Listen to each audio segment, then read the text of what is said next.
دیکھیں جی، محرم کا جو مہینہ ہے یہ ہجری کیلنڈر کا پہلا مہینہ ہے۔ اس پہ امت کا اجماع ہے کہ سیدنا عمر فاروق رضی اللہ تعالیٰ عنہ علیہ السلام کے دور خلافت کے اندر سیدنا علی ابن ابی طالب کے مشورے سے ہجرت کو بینچ مارک مقرر کیا گیا، کیونکہ ہجرت کے بعد ہی نبی علیہ السلام کو غلبہ نصیب ہوا۔ ہجرت مدینہ سے پہلے صرف 125 بندے مسلمان تھے 13 سالہ مکی دور میں، اور ہجرت مدینہ کے بعد کے اگلے 13 سال کے اندر رومن اور پرشین امپائرز بھی گر چکی ہوئی تھی آلموسٹ، الحمدللہ۔ تو یہ بینچ مارک تھا۔ 125 بندے مسلمان ہیں ہجرت مدینہ کے وقت۔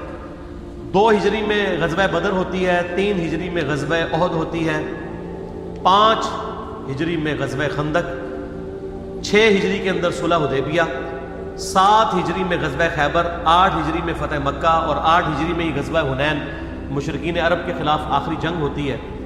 9 ہجری کے اندر غزوہ تبوک رومن امپائر سے ٹکرانے کے لیے نبی علیہ السلام خود تشریف لے گئے 30,000 جانثار صحابہ کے ساتھ رضی اللہ عنہم اجمعین۔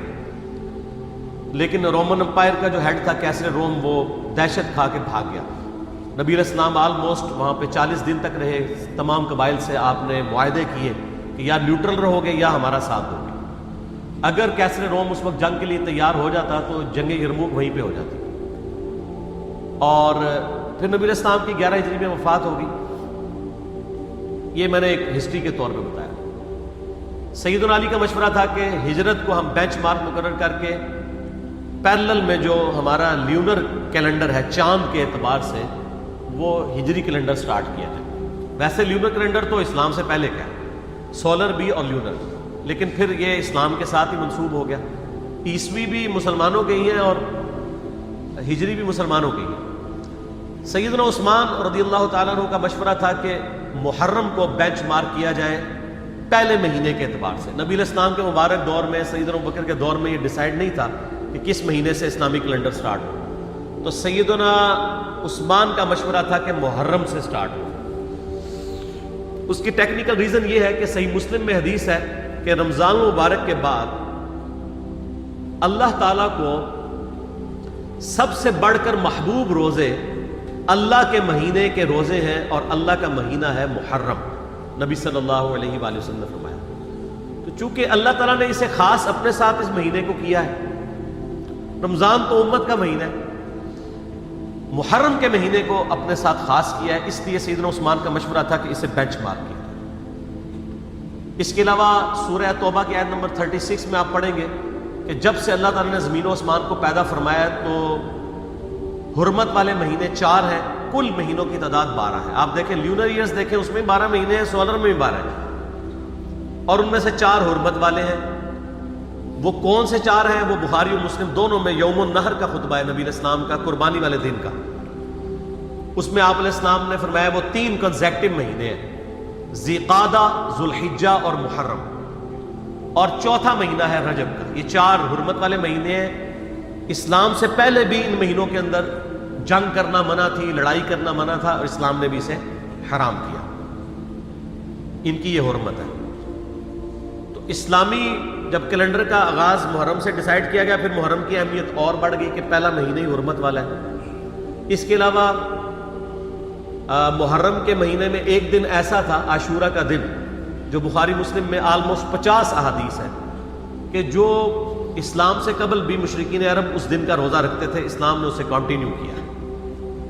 اور جب تک رمضان کے مہینے کے روزے فرض نہیں ہوئے، یہ عاشورہ کا 10 محرم کا روزہ فرض تھا۔ عاشورہ کا لفظ بخاری مسلم میں موجود ہے۔ جب یہ فرض ہو گیا تو بخاری مسلم میں آتا ہے نبی علیہ السلام نے فرمایا یہ آپشنل ہے۔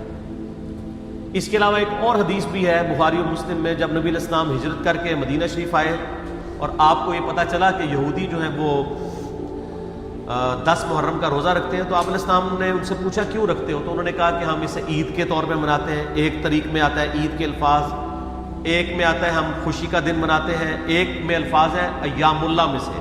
یہ تینوں الفاظ بخاری مسلم میں ملتے ہیں۔ تو آپ صلی اللہ علیہ وآلہ وسلم نے فرمایا ہم زیادہ حق رکھتے ہیں کہ حضرت موسیٰ علیہ السلام کا یہ دن ہم منائیں، تو آپ نے فرمایا تم بھی روزہ رکھا کرو۔ مسلمانوں نے پھر سے اس روزے کو شروع کیا. پھر بخاری مسلم کی ایک حدیث میں آتا ہے کہ ایک صحابی نے عرض کیا کہ اللہ کے محبوب صلی اللہ علیہ وآلہ وسلم آپ تو ہمیں مخالفت کا حکم دیتے ہیں یہود و نصارہ کی, تو یہ انہی کی پیروی ہو جائے گی. تو آپ نے فرمایا کہ اگلے سال میں زندہ رہا تو 9 محرم کا روزہ رکھوں گا. لیکن جب مسلم شریف کی اس حدیث کا ترجمہ کیا جاتا ہے تو بریکٹ میں لکھا جاتا ہے بھی, 9 کا بھی رکھوں گا, اس لیے کہ جامعہ ترمذی کے اندر موجود ہے 755 نمبر حدیث, اس کے انڈر امام ترمذی نے کامنٹس لکھے ہیں کہ عبداللہ ابن عباس کہتے ہیں یہود و نصارہ کی مخالفت کرو, 9 اور 10 دونوں کا روزہ رکھو. اس کی پوری سند سنن الکبریٰ البیہقی میں موجود ہے. اس کے علاوہ جو اہل تشیع کا اس روزے پر اعتراض ہے, یہودیوں کا بھی ایک اعتراض ہے کہ جی ہم تو کوئی نہیں رکھتے, تو میں نے بتایا کہ اب وہ مہینے چینج ہو چکے ہیں, آج بھی وہ اس دن کو مناتے ہیں, لیکن ان کے اس مہینے کا نام تشریع ہے. تشریع بھی بولا جاتا ہے, تشریع بھی, اور یوم کپور اسے کہا جاتا ہے. وہ میں نے 1.25 گھنٹے کا لیکچر آلموسٹ ریکارڈ کروایا, آج کل ہم نے فیس بک پہ اپلوڈ کیا ہے. اب 1.25 گھنٹے تو میں نہیں بول سکتا, تو جسے وہ اختلافی موضوع چاہیے تو وہ اس کو دیکھ لیں. تو 9-10 محرم انشاءاللہ کل اور پرسوں آ رہی ہے 1441 ہجری میں, اور اس دفعہ آپ دیکھیں ستمبر 2019 اور محرم الحرام 1441 کو انسائڈ کر کے جو تاریخ وہ چل رہی ہے محرم کی, وہی تاریخ ستمبر 2019 کی چل رہی ہے. تو کل ستمبر 9 کو محرم الحرام بھی 9 ہے, 9 اور 10 یہ 2 روزے رکھیں, یہ یعنی ایک فضیلت کا کام ہے. باقی پھر اسلام میں تو محرم کی اہمیت اس وقت زیادہ بڑھ گئی کہ جب اس امت نے نبی صلی اللہ علیہ وآلہ وسلم کو قبر میں گئے ہوئے صرف 50 سال گزرے تھے, آپ کی پوری اولاد کو سوائے چند ایک کے میدان کربلا میں مظلومانہ شہید کر دیا. سیدنا حسین ابن علی رضی اللہ تعالیٰ عنہ کی شہادت نے اس مہینے کو اور عاشورہ کے دن کو ہمیشہ کے لیے امر کر دیا. ویسے اگر آپ بخاری مسلم میں تو آتا نا اس دن فرعون ڈبویا گیا تھا, ایام اللہ میں سے ہے.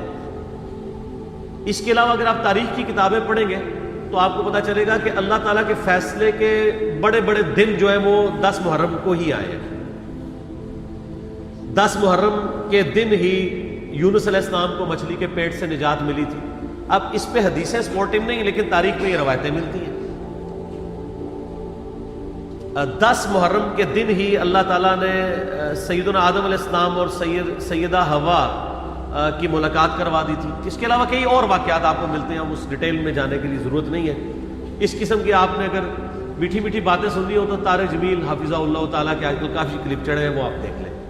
ہم نے تو یہاں پہ تحقیقی باتیں کرنی ہوتی ہیں, تو اس لیے میں ان چیزوں میں ٹائم لگا کے اپنی بات کا رخ اور طرف نہیں لے کے جانا چاہتا. تو یہ جناب محرم کی اہمیت ہے, اور کربلا کے اعتبار سے تو ظاہر ہے کہ پھر اہمیت بڑھ گئی کہ مسلمان دیکھیں اس پہ تو اجماع کر چکے ہیں کہ پوری دنیا کے مسلمان محرم کے مہینے میں جو ہے وہ کربلا کو یاد کرتے ہیں. کوئی اس دن ماتم کر کے یاد کرتا ہے, کوئی اس دن فضائل اہل بیت سنا کے یاد کرتا ہے, کوئی اس دن یزید کے فضائل سناتا ہے. تو اپنا اپنا کام سارے ڈیوٹی پوری کر رہے ہیں. تو نصیب والوں کا حصہ ہے. اللہ تعالیٰ ہمارا خاتمہ اہل بیت کے ساتھ فرمائے, قیامت والے دن ہمیں معشور فرمائے ان کے ساتھ, آمین, اور ان کی محبت پہ ہمارا خاتمہ فرمائے, آمین. جی جناب. اسی سے متعلق دوسرا سوال یہ ہے کہ ایک عام جو مسلمان ہے اس کو محرم الحرام کے مہینے میں کیا کوئی خاص نیکی, نماز وغیرہ اس طرح کی کوئی چیزیں ثابت ہیں جو محرم الحرام میں کرنی چاہیے؟ یہ کافی ساری روایتیں ملتی ہیں جی, اتنے نفل پڑھیں 10 محرم کے دن, روزہ رکھیں, اتنے پیسے خیرات کر دیں, یہ سب کی سب چیزیں گھڑی ہوئی ہیں. جو چیز ملتی تھی وہ میں نے بتا دی ہے کہ وہ 10 محرم کا روزہ ہے, اور اب تو ہم نے 9 اور 10 دونوں کا رکھنا ہے. باقی اس دن اور ایکٹیویٹیز یہی ہیں کہ آپ ہماری ویڈیو شیئر کروائیں لوگوں کو بتائیں کہ اس دن کتنا بڑا واقعہ امت پہ افتاد ٹوٹی ہے, اتنی بڑی دراڑ پڑی ہے کہ جو آج تک یعنی فل ہونے کا نام نہیں لیتی. اللہ کا شکر ہے ہماری ویڈیوز کی برکت سے اب اس کی ہیلنگ شروع ہو گئی ہے. ہیلنگ ضروری ہے, ورنہ تو امام مہدی علیہ السلام سنی میں آگے تو شیعہ نے انکار کر دینا, شیعہ میں آگے تو سنیوں نے انکار کر دینا. تو یہ ضروری ہے کہ امام مہدی کے آنے سے پہلے پہلے یہ سنی شیعہ کی تفریق اور اس کے اندر بھی جو سب ڈویژنز ہیں وہ ختم ہو کے لوگ جھوم جھوم کے کہیں کہ نہ میں وہابی, نہ میں بابی, میں ہوں مسلم علمی کتابی. نہ ہم سو کارڈ وہابی ہیں, کوئی علمی بات کر دے اسے وہابی کا تانا دیتے ہیں, اور نہ ہم بابوں کا دفاع کرنے والے باب بھی ہیں. ہم عام سے مسلمان ہیں, علمی کتاب. تو یہ کرنا چاہیے. باقی جو خلاف شرع ایکٹیویٹیز ہیں وہ نہیں ہونی چاہیے. میں تو ان چیزوں کو کنڈیم کرتا ہوں. پروگرام کروائیں, مجالس کروائیں, اس میں اہل بیت کا ذکر کریں, بالکل اجتہاداً یہ ٹھیک ہے. ربیع الاول شریف میں نبی الاسلام کا مبارک ذکر کریں, بالکل ٹھیک ہے. میں نے بتایا سب کے سب کر رہے ہیں. اب بڑا دکھ ہوتا ہے. اب یہ پچھلے دنوں آپ دیکھیں, پرسوں جمعہ تھا 6 محرم کا. اب 6 محرم کے جمعے میں بجائے فضائل اہل بیت بیان کرنے کے آپ اور طرف لگ پڑے ہوئے. خصوصاً اہل حدیث کی آپ ممبروں سے دیکھیں گے تو وہ شیعہ کے خلاف تقریریں کر رہے ہوں گے, اور محرم کے چاروں جمعے اسی میں گزار دیں گے. تو پھر اہل بیت کا ذکر کب آئے گا؟ اس کے اوپر کیوں نہیں ٹائم لگاتے؟ آپ کریں, اپنی بڑاس نکالیں. اگر شیعہ کو حق ہے تو آپ کو بھی حاصل ہے, کریں آپ ضرور. لیکن اہل بیت کو اگر آپ اون کرتے ہیں تو ان کا بھی ذکر خیر کر لیں. ٹوٹل آپ کی اسی اوپر لگا ہوا ہے. اور جناب آپ عظمت صحابہ, اور عظمت صحابہ سے مراد خلفائے راشدین نہیں ہوتے, وہ 2-3 بندے ہی ہیں جن کی عظمت کی ان کو فکر پڑی ہوئی ہے. ٹھیک ہے, جن کی عظمت بخاری اور مسلم میں بڑے اچھے طریقے سے بیان ہوئی ہے, وہ میرا واقعہ کربلا والا ریسرچ پیپر پڑھ لیں. زیادہ میں زبان درازی نہیں کرتا.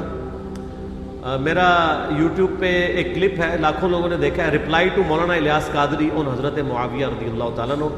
اس میں نے وہ ساری عظمتیں کھول کے بیان کی ہیں, وہ آپ دیکھ لیجیے. بخاری مسلم کی روشنی میں, اصول الکافی کی روشنی میں نہیں. ٹھیک ہو گیا. تیسرا سوال اہم ہے, اور جو یہ چیزیں ہمیں بھی فیس کرنا پڑتی ہیں, اور یقیناً یہ جب سوال آیا تو ان کو بھی یقیناً یہ دشوار ہوئے ہوں گے کہ اہل سنت کے اندر جو ناسبی اور یزیدی ٹائپ لوگ گھسے ہوئے ہیں وہ اس کے اوپر بحث کرتے ہیں, اور تھوڑی ہی دیر کے بعد ایک ان کے زوم میں جو انہوں نے لکھا ہے کہ مضبوط آرگیومنٹ پیش کرتے ہیں کہ حسین علیہ السلام اور یزید کے مسئلے سے متعلق قیامت کے دن پوچھا ہی نہیں جائے گا تو اس پر بحث میں الجھنے کا کیا فائدہ ہے, اور اس پر سکوت ہی اختیار کرنا چاہیے. تو میرا سوال یہ ہے, آپ تو جواب دیں گے, کہ یہ پہلے گھنٹے میں یا پہلے 10-20 منٹ جو بحث ہوتی ہے تو اس میں سکوت کا خیال نہیں رکھنا چاہیے؟ نہیں, وہ سکوت کا مطلب انہوں نے چینج کر دیا ہے. اچھا, سکوت کا مطلب یہ ہے کہ ہم جو کچھ بولتے رہے وہ ٹھیک ہے, آپ سکوت اختیار کریں, یہ مطلب ہوتا ہے سکوت. میں اس سوال کے اوپر 2 گھنٹے بول سکتا ہوں, لیکن کوشش کروں گا کہ میں مختصر سے وقت میں یہ کیڑا نکالوں. یہ موسٹ آسکڈ کوسچن ہے اس وقت, اور وہ بھی صرف اس لیے بنا ہے کہ میں نے کچے چٹے کھول دیے ہیں آل امیہ کے, بخاری اور مسلم کی روشنی میں. اب ان کو پڑ گئے ہیں ہاتھ پاؤں, تو اب یہ کہہ رہے ہیں سکوت اختیار کریں. جب آپ لوگ ناسبیت پھیلا رہے تھے, ناسبی کہتے ہیں جو سیدنا علی کے خلاف کھڑے ہونے والے لوگ ہیں, یزیدیت پھیلا رہے تھے, اس وقت آپ لوگوں کو کوئی شرم و حیا نہیں آئی ہے. اس وقت اگر آپ کو کہتے بھی تھے سکوت اختیار کریں تو آپ کہتے تھے نہیں جی نہیں, یہ بڑا ضروری ہے, یہ آج کل بدعت پھیلی ہیں, ہم نے اس پہ بولنا ہے, یہ کرنا ہے. اب جب آپ کو آ کے کسی نے کنفرنٹ کرنا شروع کیا ہے, اور آپ کا پورا کچا چھٹا کھول کے بخاری مسلم کی روشنی میں یہ ریسرچ پیپر لکھ دیا ہے, 200 احادیث میں نے اس میں جمع کی ہیں, اکثر بخاری مسلم سے, واقعہ کربلا کے پس منظر کے اوپر. یہ کربلا ایک دن میں نہیں ہوئی. اب ان کو پڑ گئے ہاتھ پاؤں, اور یہ کہہ رہے ہیں وہ جی ایسی باتیں نہیں کرنی چاہیے. پہلے میں تو الزامی جواب اس کا دیتا ہوں, الزامی جواب پھکی والا, اینٹی وینم, لاجیکل آنسر اس لیے ضروری ہوتا ہے تاکہ دماغ میں ڈرل ہو, کوئی بات اندر داخل ہو. مجھے یہ بتائیں کہ ڈاکٹر ذاکر نائک نے جب 2009 کے اندر یزید کو رضی اللہ عنہ کہا, اس وقت کون کون سے علماء تھے اہل حدیث کے یا دیوبند کے؟ بریلویوں کو بھی تھے, لیکن وہ بھی اپنی حاضری لگا رہے تھے, ان کو چھوڑ دیں. شیعہ نے تو بولنا ہی تھا کہ جنہوں نے فرنٹ سے لیڈ کر کے ڈاکٹر ذاکر نائک کو یہ کہا ہو کہ آپ سکوت اختیار کر لیں, کسی نے بھی نہیں کیا, مزہ لے رہے تھے. ڈاکٹر ذاکر نائک نے جب 2009 میں یہ فتنہ اٹھایا, میں ان کی بڑا احترام کرتا ہوں, آپ کو پتا ہے میں ان کو پروموٹ بھی کرتا ہوں, علمی اختلاف اپنی جگہ. میں نے جب اس کو کنفرنٹ کیا, اس کو علمی دلائل کے ساتھ جواب دیا, تو یہ سارے ہمارے پیچھے پڑ گئے.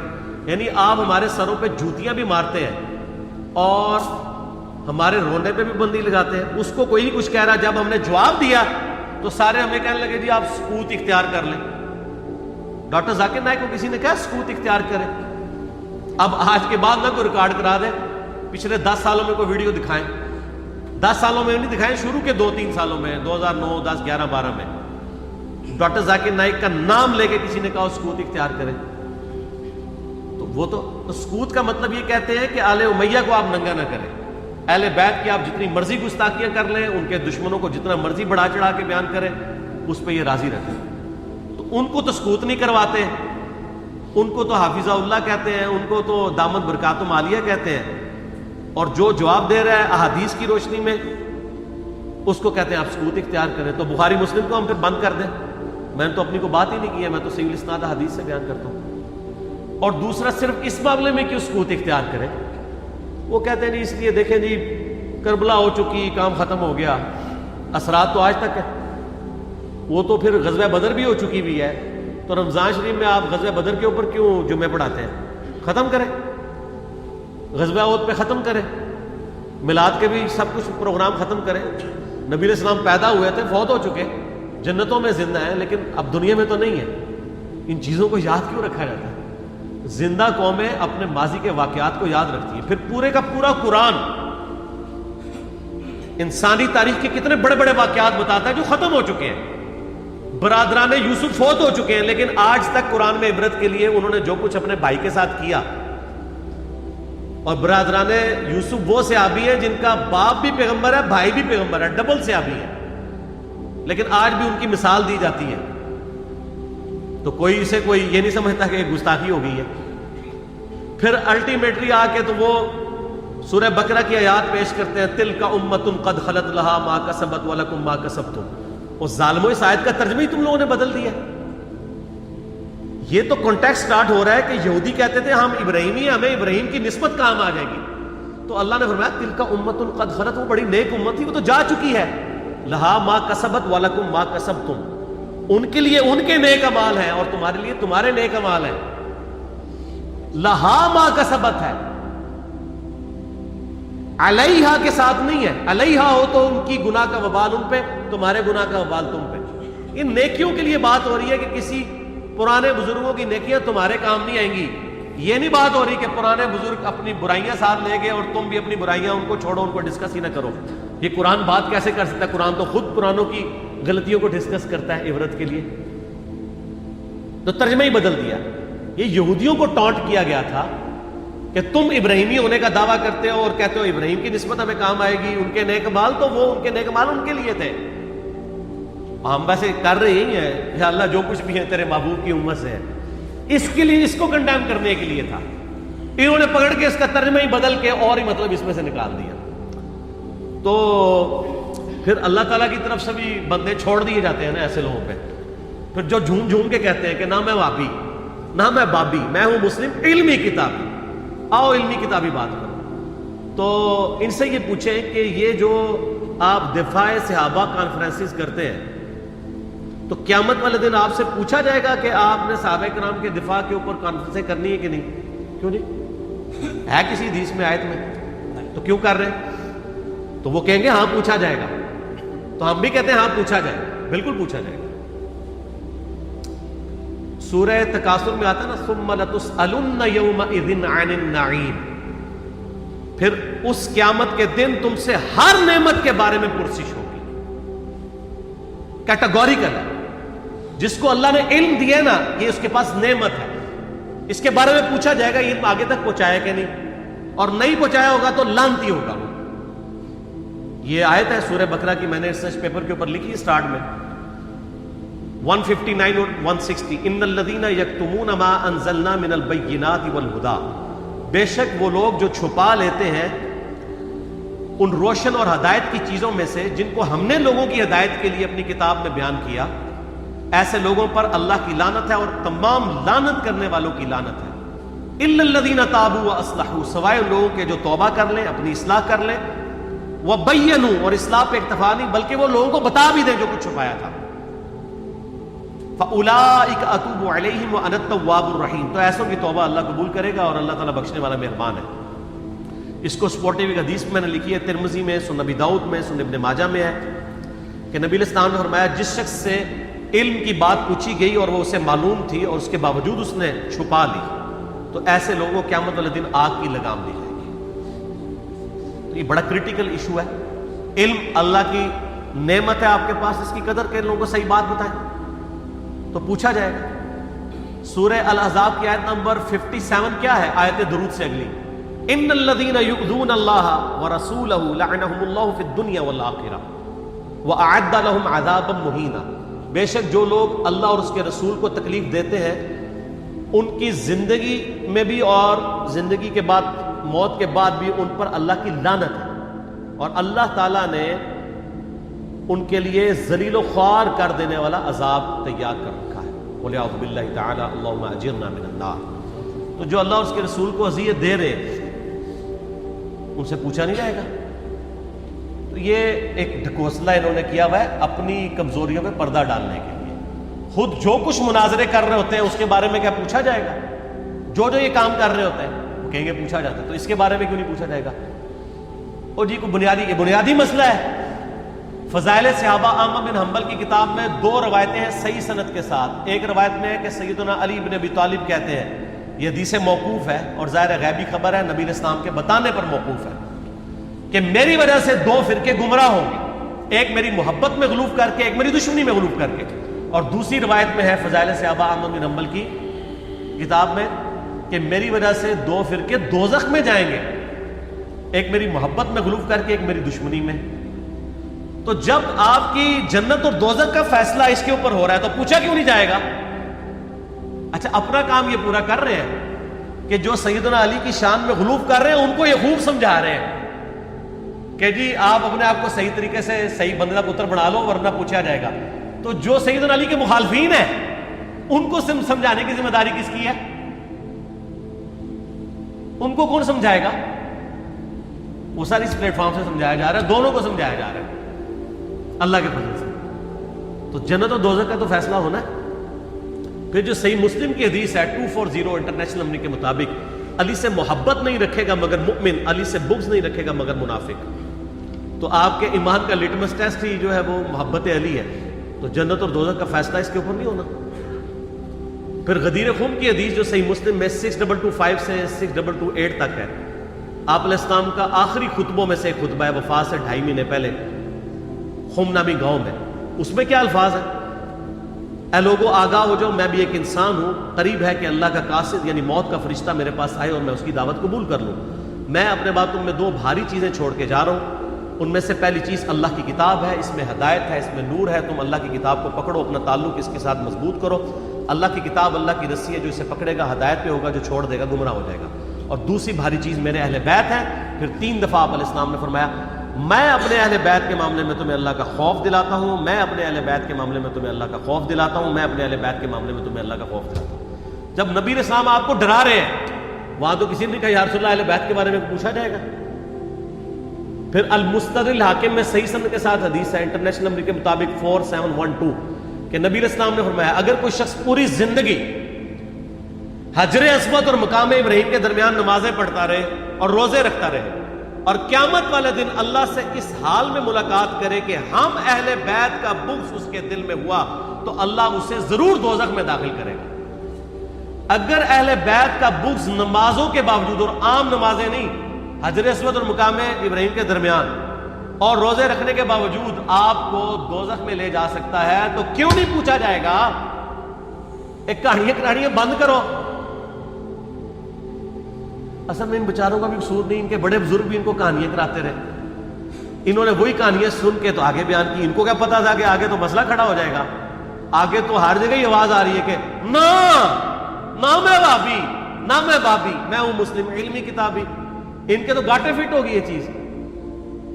تو یہ اتنی ساری آیات اور احادیث اس بات کا ثبوت ہے کہ یہ سچائی ہے، اور یہ ثبوت کا صرف آپ کو کہتے ہیں، جو بکواسات کر رہے ہوتے ہیں ان کو نہیں کہتے۔ مودودی صاحب کے پیچھے پنجے جھاڑ کے پیچھے پڑ کے جی مودودی صاحب نے خلافت و ملوکیت لکھ کے مصیبت کھڑی کی، اور بھائی جو آپ کے روحانی ابا جی محمود احمد عباسی صاحب منکرین حدیث میں سے تھے، جنہوں نے خلافت معاویہ اور یزید کتاب لکھ کے سیدنا علی کی گستاخیاں کی، حسین ابن علی کی گستاخیاں کی علیہم السلام، اس کے جواب میں خلافت و ملوکیت آئی۔ کہتے نہیں ایویں لکھ دی، ایویں نہیں لکھی، جواب میں لکھی ہے۔ اور پھر سعودیہ کی فنڈنگ کے بعد یہاں پہ لوگوں نے جب حسین ابن علی کو نیچے کرنا شروع کیا اور یزید کو اوپر اور یزیدی پارٹی کو اوپر کرنا شروع کیا، تو پھر 5B آ گیا۔ آپ دیکھیں کبھی بھی انیشیٹو اہل بیت کے چاہنے والوں کی طرف سے نہیں لیا جاتا. یہ تو ہم جواب والی سائڈ پہ بیٹھے ہوتے ہیں. ہمیشہ یہ پنگا لیتے ہیں, ہم جواب دیتے ہیں, جب جواب دیتے ہیں ان کی ہوتی ہے ٹھکائی, پھر یہ کہتے ہیں سکوت اختیار کر. سمجھ آ گئی آپ کو پوری گیم؟ یہ سکوت کا بات یہ کرتے ہی اس لیے کہ ان کی ہوتی ہے ٹھکائی. ان کو تو یہ حدیثیں ضم نہیں ہوتی ہیں. اب یہ اپنے عوام کو منہ نہیں دکھا سکتے, پھر ان کو بڑی مصیبت کھڑی ہو جاتی ہے کہ اب کیا کریں, کس طریقے سے آپ قابو کریں. تو آخری والی یہ سکوت اختیار کر لیں. سکوت آپ لوگوں نے تو کوئی نہیں اختیار کیا ہوا. آپ کے سامنے جب صحابہ کرام کی توہین ہوتی ہے تو آپ کیوں شیعہ کو سمجھاتے ہیں؟ سکوت اختیار کریں نا. کون سا آپ سے قیامت دن پوچھا جائے گا؟ یہ میں الزامی طور پہ بات کر رہا ہوں. اور آپ کے بڑے بزرگ سیدنا علی اور حسین ابن علی کی گستاخیاں کریں, ان سے اپنے بغض کا اظہار کریں, جب ہم ان کو سمجھائیں تو ہمیں کہتے ہیں آپ سکوت اختیار کریں. تو سر یہ 2 نمبر پالیسی چھوڑ دیں. میں نے پہلے بھی ان کو کہا ہے کہ لوگ گھاس کھانا چھوڑ چکے ہیں. پہلے لوگوں کو آپ نے بے زبان بھیڑے بنایا ہوا تھا, اب لوگوں کے ہاتھ میں قرآن و حدیث آ گیا. اور اس ریسرچ پیپر کے بعد تو یقین کریں ان کے پلے کوئی شے نہیں رہی. یہ ریسرچ پیپر آپ ضرور منگوا کے پڑھیں. ایکسٹرا آرڈنری ریسرچ پیپر ہے. انشاءاللہ آپ کو معاملات کلیئر ہوں گے انشاءاللہ. ٹھیک ہوگی. اس کے ضمن میں بس ایک چھوٹی سی بات یہ ہے کہ آج کا دور آپ کو پتہ ہے میڈیا, اخبارات اور ریڈیو کا دور ہے. اگر آپ سے کہا جائے کہ کسی ایک واقعے سے متعلق, کیونکہ آپ اس کے بارے میں ایک کلیئر سٹینڈ رکھتے ہیں, تو اگر کسی واقعے کے متعلق آپ سے یہ پوچھا جائے کہ آپ اس کو فلاں واقعہ یہ ہوا آپ نے سنا, اور آپ سے پوچھا جائے کہ آپ فلاں شخص کو قاتل گرداننے کے لیے تیار ہیں, جبکہ واقعہ کربلا 1400 سال پہلے ہوئی ہے, تاریخ بھی غلط ملت ہے, مکس ہے, سچ ہے, جھوٹ ہے, اس کے باوجود آپ کوئی کلیئر کٹ سٹینڈ اور حتمی رائے لے سکتے ہیں کہ فلاں شخص مجرم تھا؟ مجرم کا مسئلہ ہی نہیں ہے. یہ دیکھیں بڑا انہوں نے رخ بدل دیا ہے. ہم تو مجرموں کو اسپیسیفائی اس طریقے سے کرنا ہی نہیں چاہتے. اس سے تو غرض ہی نہیں ہے. ہم تو اس واقعے کے پس منظر, اس کے ایفیکٹس کو ڈسکس کریں. مثال کے طور پہ آپ اسے سمجھیں کہ مسلمان 10 ذوالحجہ کو سنت ابراہیمی پوری کرتے ہیں, تو کیا ہم 10 ذوالحجہ کے کانٹیکسٹ میں یہ ڈسکس کرتے ہیں کہ جو مینڈا قربان کیا تھا ابراہیم علیہ السلام نے وہ کتنے کلو کا تھا, یا اس کے سینگ کتنے تھے, ان کا کلر کیا تھا, یا جب انہوں نے ذبح کیا تھا تو اس کے کتنے حصے کیے تھے, کتنی بوٹیاں بنائی تھی, اس کو بھون کے کھایا تھا یا سٹیم روسٹ کیا تھا؟ یہ ڈسکس کرتے ہیں. یہ انٹرسٹ کی چیزیں ضرور. اصل چیز ہم اس تھیم کو فالو کرتے ہیں کہ ابراہیم علیہ السلام نے اللہ کے لیے قربانی دی. واقعہ کربلا اس سے ریلیٹڈ نہیں ہے کہ جی ان کے اوپر پانی بند ہو گیا, ان کے اوپر ظلم ہوا, کتنے بندے شہید ہوئے. یہ سیکنڈری چیز ہے. اصل چیز ہے کربلا ہوئی کیوں نبی علیہ السلام کی محنت کو 50 سال کے اندر اس لیول تک پہنچا دیا گیا کہ ہزاروں صحابہ زندہ ہیں اور نبی صلی اللہ علیہ وآلہ وسلم کی پوری اولاد ذبح کر دی جاتی ہے. ہم تو یہ کہہ نہیں رہے کہ کیسے ذبح کیا انہوں نے, آری چلائی تھی یا تلوار چلائی تھی. یہ تو واقعہ کربلا تو سب کو پتہ ہے, ان کی شہادت بھی سب کو پتہ ہے. جامعہ ترمذی میں حدیث ہے حسن و حسین جنتی نوجوانوں کے سردار ہیں, اور ان کی والدہ جو ہے وہ جنتی عورتوں کی سردار ہے. اور المستدل حاکم میں حدیث ہے حسن و حسین جنتی نوجوانوں کے سردار ہیں, اور ان کے والد ان سے بھی بہتر ہیں. تو یہ تو ڈیفینٹ حدیثیں ہیں, یہ تاریخ تو نہیں ہے, نبی علیہ السلام کے فرامین ہیں. تو ان کی موجودگی میں ان کے ساتھ یہ کچھ کیا جائے تو ہم نٹی گرٹیز میں نہیں پڑھتے, ہم اس تھیم کے اوپر کہ یہ کون سی چیز تھی جس نے خلافت راشدہ کو ملوکیت میں بدل دیا, ہم اس تھیم کے اوپر بات کرتے ہیں. ہم کہتے ہیں چھوڑ دیں, بندے جندے چھوڑیں. الٹیمیٹلی کیا نکلا ہے, کس کی وجہ سے ہوا ہے, وہ تو حدیث کی کتابوں میں موجود ہے. ہم کب کہہ رہے ہیں خفیہ کیمرے لگا گئے جی کس نے گولی, پہلا تیر کس نے چلایا, یہ وہ. ہم تو بتا رہے کس کے دور حکومت میں ہوا اور ان کا اپنا کردار کیا تھا, اس کو کس طریقے سے لا کے تخت پہ بٹھایا گیا. وہ ساری کی ساری چیزیں تو سامنے ہیں. وہ تاریخ کی کتابیں نہیں ہیں, حدیث کی کتابیں ہیں. اگر آپ کہتے ہیں کہ بخاری مسلم سے ہم نے صرف رفع الیدین کی حدیثیں لینی ہیں یا ایمانیات کی حدیثیں لینی ہیں, اور باقی جو بخاری اور مسلم میں آل امیہ کی بدماشیوں کو ننگا کیا گیا ہے وہ ہم نے نہیں لینی ہے, تو سر پھر آپ اپنے آپ کو کلیئر کٹ, پھر ہم آپ سے واقعہ کربلا نہیں ڈسکس کریں گے, حجیت حدیث پہ بات کریں گے. آپ کو اپنے آپ کو منکرین حدیث کہنا پڑے گا. یہ آپ اسکروٹنگ کیسے کریں گے؟ اس سے بڑی بات مجھے یہ بتائیں کہ عظمت صحابہ بڑی چیز ہے یا عظمت محمد رسول اللہ صلی اللہ علیہ وسلم؟ تو بریلوی یہی تو رونا رو رہے ہیں، وہ کہہ رہے ہیں کہ قرآن میں تھوڑی آیات ہیں، آپ پھر مڑ مڑ کے پڑھتے ہیں قل انما انا بشر مثلکم، اس میں تو نبی علیہ السلام کی تنقیص ہو رہی ہے. تو ہم ان کو کیا کہتے ہیں کہ تنقیص مقصد نہیں، نعوذ باللہ، نہ ہو رہی ہے. آپ افضل البشر ہیں لیکن آپ کی سپیشیز بشر ہے، یہ ہم اپنا عقیدہ سمجھتے ہیں، وہ اس کو تنقیص شمار کرتے ہیں. تو پھر اس وقت آپ بھی بریلویوں کی بات مان کے تو یہ آیات پڑھنا چھوڑ دیا. آپ کہتے ہیں نہیں آیات ہے کیوں نہ بیان کریں، تو ہم بھی کہتے ہیں احادیث ہے کیوں نہ بیان کریں. کہ صحیح بخاری میں حدیث ہے 2812 عمار کو ایک باغی جماعت قتل کرے گی، وہ جماعت دوزخ کی طرف بلا رہی ہوگی اور عمار ان کو اللہ اور جنت کی طرف بلا رہا ہوگا. اب اس کے نرغے میں جو جو آتا ہے وہ آئے، میں اپنے نبی سے ٹکر لے لوں.